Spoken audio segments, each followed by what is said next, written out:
हबीब अजमी एक बुजुर्ग थे, उनके पास एक शख्स अक्सर आता था, बड़ा मालदार था, एक ही बेटी थी, वो भी टांगों से माजूर थी। तो आप अक्सर उसको कहते हैं कि तू तौबा कर, अल्लाह की बारगाह में रुजू कर। एक वक्त ऐसा आता है कि फिर इंसान का जब कोई अपना नहीं रहता फिर उसे मुसल्ला याद आता है, लेकिन अगर मुसल्ले की आदत बचपन से पड़ जाए ना तो फिर ज़रा आसान होता है अल्लाह से दिल लगाना। वो अक्सर आप उसको कहते हैं कि ठीक हो जाए, कि तो बेटी है, वो भी बेचारी माजूर है, तो कहाँ दौलत ले जाए। आज करता हूँ, हम तारीखें देते रहते हैं ना अल्लाह ताला को माज़अल्लाह के रमज़ान से मैंने नेक हो जाना है, उम्रा करके आऊँगा तो फिर मैं पक्का नमाजी हूँ। खुदा के बंदो, किसने तुझे बताया कि रमज़ान तक तू जिंदा रहेगा? किसने खबर की कि उम्रा करने तक तू बचेगा? हजरत हबीब अजमी उसको कहते तो कहता बड़ी जल्दी ठीक हो जाऊंगा। एक दिन सवेरे सवेरे तौबा करने आ गया। आपने फरमाया क्या हुआ? तो कहने लगा हजरत जी कल एक 15 साल का नौजवान मिला है और मुझे तौबा करा गया। मजा ही इस उम्र में अल्लाह अल्लाह करने का। नबी करीम से मोहब्बत भी करनी हो तो यही उम्र है। इश्क लगा सी खेडा खेड दी नूं ते फिर मैनू खेडा भुल गईयां। कज्जल पाया सी मैं यार दे वेखणे नूं, फिर ओदी याद च रोंदियां ही डुल गईयां। हैदर शाह इस गली कदे न रुलदी, पर हुण ते रुल गईयां। जिन लोगों ने अबू जाल को कत्ल किया था उनकी उम्र भी 15 साल थी। हम तो बड़े ही नहीं ना होते सारी जिंदगी, ना हमें को बड़ा होने देता है, हम बड़े ही नहीं होते। यही तो उम्र है कुछ कर गुजरने की। 15 साल का नौजवान तौबा करा गया। तो हजरत हबीब अजमी कहने लगे वो कैसे? कहने लगा हजरत जी मैं कल मंडी गया था, मुझे कुछ सामान खरीदना था, तो बगदाद के बाजार से मैंने मछली खरीद ली 10 किलो, बाकी भी सामान तब खुद ले जा नहीं सकता था। तो मजदूर आपको पता है बेचारे आज भी सड़कों पे बैठे हैं। तो मजदूर बैठे थे तो उनमें एक नौजवान 14-15 साल का, चेहरे पे बड़ी रोशनी। मैंने उसको कहा बेटे मजदूरी करोगे? कहने लगा हुजूर मजदूरी भी करता हूँ, पढ़ाई भी करता हूँ, और जो अल्लाह को मंजूर हो उसकी इबादत भी करता हूँ। मैंने उसे कहा कि ये मेरा सामान है, फलां जगह पहुंचाना, क्या लोगे? कहने लगा 3 दिनार मजदूरी।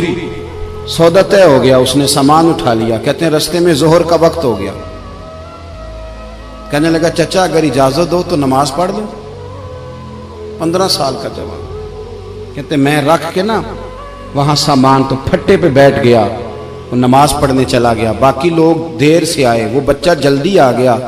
मैंने कहा बेटे आप जल्दी आ गए? कहने लगे नफल छोड़ दिए, आप यही ना समझ लें कि काम चोर है, मैं बाद में पढ़ लूंगा। कहते हैं वो दोपहर का वक्त, रमजान भी नहीं था, मैं उस बच्चे को, नौजवान को घर ले गया और मैंने अपनी बीवी से कहा कि बड़ा नेक है, नमाजी है, और रास्ते में ये भी हुआ है कि मैंने उसे एक दफा कहा है कि ये मुझे थोड़ी देर के लिए दे दो, गर्मी बड़ी है, तुम्हें पसीना आ रहा है, मैं उठा लेता हूं। कहने लगा नहीं चचा मैं रिस्क हलाल खाता हूं, अगर आप उठाएंगे तो मैं 3 दिनार मजदूरी पूरी नहीं लूंगा, फिर पैसे कम करूंगा, मैंने तय किया है कि उठाऊंगा। तो कहते हैं मैंने अपनी बीवी को बताया तो बड़ी मुतासिर हुई। कहने लगी दोपहर का खाना पक गया, उसे को रोटी खा ले। रमजान भी नहीं था। कहते मैं बाहर निकला, उसको 3 दिनार थमाए। तो मैंने कहा बेटे एक बात मेरी मानोगे? कहने लगा बताइए। मैंने कहा खाना पकाए खा लो। कहने लगा मैं माफी चाहता हूं, मैंने रोजा रखा हुआ है। हुजूर ने हुक्म दिया, हुक्म, नबी करीम ने हुक्म दिया, बुखारी मुस्लिम की हदीस है। फरमाया नौजवानों अगर तुम्हारे पास ताकत है तो निकाह कर लो वरना रोजे रखो। हुक्म दिया, या निकाह और या रोजे, ये सरकार का हुक्म है। भाई नफली रोजा नफ्स की कुव्वतों को कुचलता है, इंसान में नौरानियत और रूहानियत लाता है। कहते वो कहने लगा मैंने रोजा रखा है। मैं और मुतासिर हो गया। मैंने कहा अब क्या करोगे? कहीं और जाना है? कहने लगा नहीं, मैं जिस दिन 3 दिनार कमा लेता हूं फिर मैं मजीद लालच नहीं करता, बाकी वक्त या कुरान मजीद पढ़ता रहता हूं या नबी पाक पे दुरूद शरीफ पढ़ता रहता हूं। आप बताएं। तो मैंने कहा कि इफ्तार मेरे साथ कर लो। कहते हैं मैं उसे मस्जिद छोड़ आया और खुद मैं लौट आया। इफ्तार के बाद मैं उसे लाया, खाना खिलाया, इशा पढ़ी। उसका घर दूर था, मैंने ड्राइंग रूम खोल दिया, बैठक खोल दी, वहीं वो सो गया। मेरी 20 साल की माजूर बच्ची कभी चल नहीं सकती थी, कोई तबीब कोई हकीम मैंने छोड़ा नहीं था इसको दिखाया न हो। एक ही बेटी, वो भी माजूर पैदाइशी। उसके कमरे में गए, मियाँ बीवी उसे खाना खिला और बताया बेटे एक नौजवान है, बड़ा नेक है, हमारे घर में आज बड़ा परहेजगार। पता है हुजूर ने क्या फरमाया? नबी करीम फरमाते हैं जब नौजवान उठ के तहज्जुद पढ़ता है ना नौजवान, तो अल्लाह फरिश्तों के सामने उस नौजवान पर फख्र फरमाता है। اللہ فخر کرتا ہے کہ عمر دیکھو اور دیکھو یہ میری بارگاہ. اللہ فخر کرتا ہے, اللہ یعنی خدا خود میر مجلس بود, اللہ فخر کرتا ہے. اب سوچے تو ہم نے اپنی بیٹی کو بتایا کہ نوجوان ہے اور بڑا نیک ہے,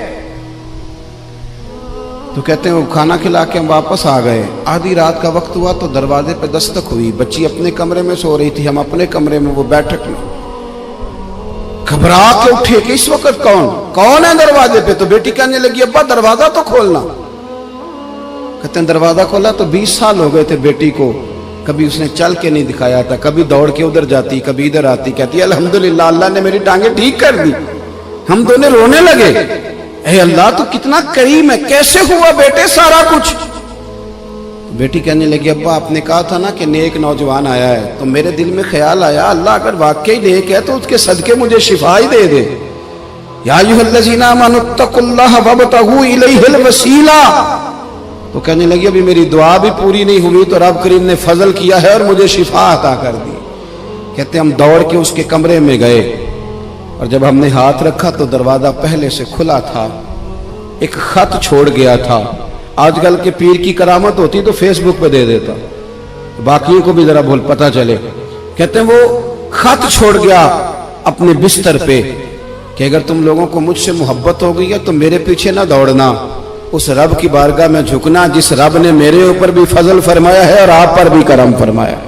میرے نوجوان دوستو, یہ جو بچپنا ہمیں لوگ کہتے ہیں نا ابھی بچے ہو, ابھی جب آپ بالغ ہو گئے تو نماز فرض ہو گئی, سچ بولنا ضروری ہو گیا, رزق حلال کھانا ضروری ہو گیا, شریعت ساری کی ساری لاگو ہو. ایک تو درگزر سے کام لیں, دوسرا اپنی زندگی کے اندر خواہشات کو چھوڑیں. سادہ کھانا تو ویسے ہی انسان کو تندرست رکھتا ہے.